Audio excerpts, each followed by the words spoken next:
મૂક સેવક રવિશંકર મહારાજ. લેખક ધીરુભાઈ પરીખ. મહારાજ અને વળી સેવક. મહારાજ એટલે તો મોટો રાજા. મોટો રાજા તો સેવા કરાવે કે સેવા કરે? હા, પણ આ મહારાજ તો રાજ વિનાના મહારાજ. નવા લાગે છે ને કે રાજ વિનાના તે વળી મહારાજ હોય? હા, આ નવાઈ પમાડે તેવી પણ ખરી વાત છે. લોકોના હૃદય પર જેમની સત્તા ચાલે એવા છે આ મહારાજ. આ મહારાજને તમે નથી ઓળખતા? લો, તો હું એમનું નામ કહું. એમનું નામ રવિશંકર વ્યાસ. હજી ઓળખાણ ના પડી? રવિશંકર વ્યાસ નામ અજાણ્યું લાગે છે? અરે, એ જ એમનું ખરું નામ છે, અને વ્યાસ એ જ એમની સાચી અટક છે. આ તો એમના લોકહિતના કાર્યોથી, એમની નિસ્વાર્થ પ્રવૃત્તિઓથી લોકોએ જ એમને મહારાજનું બિરુદ આપ્યું છે. આમ એ મહારાજ તરીકે પ્રસિદ્ધ થયા. આ મહારાજ એટલે જ ગુજરાતના મૂકસેવક રવિશંકર મહારાજ. લોકો તેમને રવિશંકર દાદા પણ કહેતા. રવિશંકર મહારાજનો જન્મ 1940ના મહા મહિનાની વદ 14ના દિવસે એટલે કે મહાશિવરાત્રિના રોજ થયો હતો. ઈસવીસન 1884ના ફેબ્રુઆરી મહિનાની 25મી તારીખે ખેડા જિલ્લાના રઢુ ગામે જન્મેલા રવિશંકર મહારાજના પિતાશ્રીનું નામ શિવરામભાઈ અને માતુશ્રીનું નામ નાથીબા હતું. પિતાજી પાસેથી જીવનમાં સારી ટેવો કેળવવાનું અને માતા પાસેથી ખૂબ ચાવીને ખાવાની આરોગ્યની ચાવીનું શિક્ષણ એ બાળપણમાંથી જ પામ્યા હતા. બાળપણથી જ એમનો સ્વભાવ સાહસિક અને નીડર હતો. દીન દુઃખી પ્રત્યેની લાગણીવાળું હૈયું પણ એમને બાળપણથી જ મળ્યું હતું. બાળપણથી જ એ ઘરના નાના મોટા કામોમાં મદદ કરતા હતા. ખેતીનું પ્રત્યેક કામ એ શીખી ગયા અને હોંશથી એ કામમાં જોતરાઈ પણ જતા. કોઈ પણ કામમાં એમને શરમ, સંકોચ અને નાનપ નહીં. નાનું કે મોટું કોઈ પણ કામ મને મન મહીવંતું. મોટા થયા પછી પણ એમણે કામ કરવાની વૃત્તિ છોડી નહીં. હા, એમના કામની દિશા બદલાઈ. મહાત્મા ગાંધીના પરિચયમાં આવ્યા પછી એમણે અનેક કામો ઉપાડી લીધા. એ જે કામ ઉપાડે તેમાં દિલ દઈને જોડાઈ જાય. મહાત્મા ગાંધીએ તો કહેલું પણ ખરું, બસ મહારાજની આ જ ખૂબી છે, તેમને જે કામ સોંપો એમાં એ પોતાનો આત્મા રેડી દે અને તેથી જ એમનું કામ ઝળકે છે અને તેથી વધુ સારી અસર પડે છે. ગાંધીજી સાથેના પરિચય પછી એમણે ભારતની આઝાદીની લડતમાં ઝંપલાવ્યું. યજમાન વૃત્તિનો ધંધો છોડ્યો, વિલાયતી કપડાં છોડ્યા, ગામ ઘર છોડી એ રાષ્ટ્રના કામમાં લાગી ગયા. ચરખો ચલાવી ખાદીના વસ્ત્રો પહેરવા, સાદું ખાવું પીવું અને સાદાઈથી રહેવું હવે એમનો જીવન મંત્ર બની ગયો હતો. ધીમે ધીમે રાજકીય પ્રવૃત્તિને સ્થાને લોક પ્રવૃત્તિએ એમના જીવનમાં પ્રવેશ કર્યો. પછી તો એ જ પ્રવૃત્તિ મુખ્ય બની ગઈ. લોકસેવાના ક્ષેત્રે એમણે પ્રથમ પગરણ માંડેલા. ઈસવીસન 1911માં વડોદરાના શ્રી ફતેસિંહ રાવ અનાથાશ્રમમાં 2-3 છોકરાઓને તેઓ દાખલ કરવા ગયા હતા. અનાથાશ્રમના વડાએ રવિશંકરને ફાળો ઉઘરાવવા કહ્યું. ત્યારે તો એ કામ એમને સાવ નવું હતું, પણ એમને આ કામ માથે ઉપાડી લીધું. ઘેર ઘેર ફરીને એમણે એ આશ્રમ માટે ઠીક રકમ એકઠી કરી. ત્યાર પછી ધીમે ધીમે એમણે આવા જ કામોમાં પોતાની જાતને જોતરવા માંડી. એકવાર પેટલાદથી થોડે દૂર આવેલા જોગણ ગામમાં એમને જવાનું થયું. એમણે જોયું તો ત્યાં નરી ગંદકી જ ગંદકી. ગામમાં ઠેર ઠેર ગરીબાઈ ડોકિયા કરે. આ ગરીબાઈ અને ગંદકીથી એમનું દિલ દ્રવી ઉઠ્યું. ત્યાં રહી આ દૂષણો દૂર કરવાનો એમણે મનસૂબો કર્યો. આજુબાજુના ગામડામાં પણ એ જ પરિસ્થિતિ હતી. મહારાજ તો ગામડે ગામડે ફરવા લાગ્યા.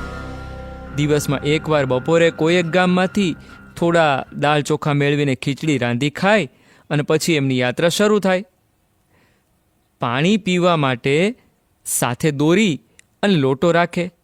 ગામની ભાગોળે પ્રથમ નાહી ધોઈ લે, પછી એ ગામમાં પ્રવેશે. આ યાત્રામાં 2-3 વખત દોરી ખોવાઈ ગઈ. આથી એમણે દોરી સાથે રાખવાનું માંડી વાળ્યું. હવે એમણે એક નવો નિયમ લીધો કે બપોરે જમ્યા પછી પાણી પીવું, પછી 24 કલાક સુધી પાણી પીવું જ નહીં. આમ ઓછામાં ઓછી જરૂરિયાત વડે એમણે સેવા આરંભી દીધી. એકવાર એમને સંદેશો મળ્યો કે કણભા નામના ગામમાં કોઈ વેપારીના ઘીના 2 ડબ્બા ચોરાયા છે. મહારાજ તો પહોંચ્યા કણભા. ઘીના ડબ્બા ચોરી જનાર માણસને એ મળ્યા અને એને સમજાવવાનો પ્રયત્ન કર્યો, પણ પેલો માણસ માને તો ને. મહારાજે ઉપવાસ આદર્યા, પાણીનો પણ ત્યાગ કર્યો. પેલા માણસના મન પર ભારે અસર થઈ.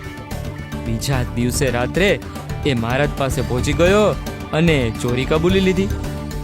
પોતે ચોરેલા ઘીના 2 ડબ્બા પાછા આપ્યા અને ફરી ચોરી નહીં કરવાની એમણે પ્રતિજ્ઞા પણ લીધી. આવો જ બીજો પ્રસંગ બનેજરા ગામમાં બન્યો હતો. તે ગામમાં ચોરી થયાના સમાચાર જાણી મહારાજ ત્યાં પહોંચી ગયા. એમણે તો ચોર ચોરી કબૂલ ન કરે ત્યાં સુધી ખોરાક પાણી નહીં લેવાની જાહેરાત કરી દીધી. 1 દિવસ, 2 દિવસ, 3 દિવસ ઉપવાસો ચાલ્યા, ચોર આવે નહીં. ગામના લોકો હકળાતા હતા. મહારાજ બધાને શાંત રહેવાનું કહેતા હતા. મહારાજને ઉપવાસનો 8મો દિવસ થયો. આખરે ચોરનું મન પીગળ્યું. તેને પશ્ચાતાપ થયો. તેણે ચોરી કબૂલી લીધી. મહારાજના ઉપવાસ છૂટ્યા. આ તો વાત થઈ નાના ચોરોની. પણ મહારાજને તો માણસ પર એટલો બધો વિશ્વાસ કે બહારવટીયાઓને સુધારવાનું પણ એ ચૂકે નહીં. ઈસવીસન 1922માં એમણે પ્રથમવાર બહારવટીયાઓનો ભેટો થઈ ગયો. છીપીપાલ ગામથી તેઓ રાત્રે સરસવણી ગામે પાછા ફરતા હતા. ત્યાં રસ્તામાં જ બહારવટીયા ભેટી ગયા. કાચો પોચો માણસ હોય તો છાતીના પાટિયા બેસી જાય, પણ આ તો મહારાજ નરી નિર્ભયતાની મૂર્તિ. એમણે તો બહારવટીયાઓને મહાત્મા ગાંધીની વાત કરી, આઝાદીની લડતની વાત કરી. બહારવટીયાઓને ગાંધીજીનું કામ ઉપાડી લઈ સાચું બહારવટું ખેડવાનું સમજાવ્યું. પછી તો મહારાજે કોતરોમાં ભમી ભમી અનેક બહારવટીયાઓને સુધારવાની પ્રવૃત્તિ કરી. આથી જ તો ઝવેરચંદ મેઘાણીએ એમને માણસાઈના દીવા કહ્યા હતા. આ રીતે એક તરફ તેઓ વ્યક્તિના જીવનને સુધારવાની પ્રવૃત્તિ કરતા, તો બીજી તરફ પ્રસંગ પડ્યે લોકો પર આવી પડતી કુદરતી આપત્તિના સમયે પણ તેઓ સેવા કરવામાં પાછી પાની કરતા નહીં. એક રાત્રે રવિશંકર મહારાજ સુંદરણા ગામે હતા. ત્યારે ધોધમાર વરસાદ પડ્યો. રવિશંકર મહારાજ જે ઘરમાં ઉતર્યા હતા એ ઘરનો કરો તૂટી પડ્યો. વરસાદ કહે મારું કામ.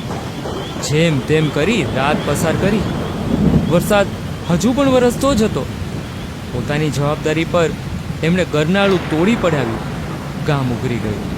ત્યાંથી વરસતા વરસાદમાં છાતી સમાણા પાણી ખૂંદતા ખૂંદતા મહારાજ નજીકના વટાદરા ગામે પહોંચ્યા. ત્યાં વરસાદથી અનેક મકાનો પડી ગયા હતા. મહારાજે દોરડાની મદદથી લોકોને નજીકના ઊંચાણવાળા ભાગ તરફ પહોંચાડ્યા. વરસાદમાં પલળતા પલળતા અને ટાઢે ધ્રુજતા ધ્રુજતા મહારાજે કોઈના પડતા ઘરને ટેકા ગોઠવ્યા, તો કોઈને સલામત સ્થળે ખસેડવાના કામમાં લાગી ગયા. લોકોએ તો એમને ભગવાનનો અવતાર જ માન્યા. તો વળી કોલેરા જેવો ચેપી રોગ ફાટી નીકળ્યો ત્યારે પણ મહારાજ રોગીઓની વહારે ધસી ગયા. ઈસવીસન 1941ની વાત છે. મહારાજે છાપામાં સમાચાર વાંચ્યા કે કલોલ ગામમાં કોલેરા ફાટી નીકળ્યો છે અને માણસો ટપો ટપ મરે છે. મહારાજ ત્યાં પહોંચી ગયા. ત્યાંની ગંભીર પરિસ્થિતિ જોઈ તેઓ અમદાવાદ આવ્યા અને કેટલાક સ્વયંસેવકોને સાથે લઈ કોલેરાના રોગીઓની સેવા કરવા કલોલ પહોંચી ગયા. ગામના લોકો અંધશ્રદ્ધાને લીધે દવાખાનામાં જાય નહીં. કોલેરાના વિસ્તારમાં ફરી ફરીને મહારાજ સૌને સમજાવે અને દર્દીઓને દવાખાને લઈ જાય. એમના ઝાડા ઉલટી સાફ કરે, દવાઓ આપવી, લોકોને સમજાવવા, સ્વયંસેવકો અને ડૉક્ટરની વ્યવસ્થા કરવી. આ બધા કામોમાં મહારાજ જાતને પણ ભૂલી એકરૂપ થઈ જતા. આવે વખતે એ મૃત્યુની પણ પરવા કરતા નહીં. દુષ્કાળ પડ્યો છે એમ સાંભળતા જ મહારાજ મદદે પહોંચી જાય.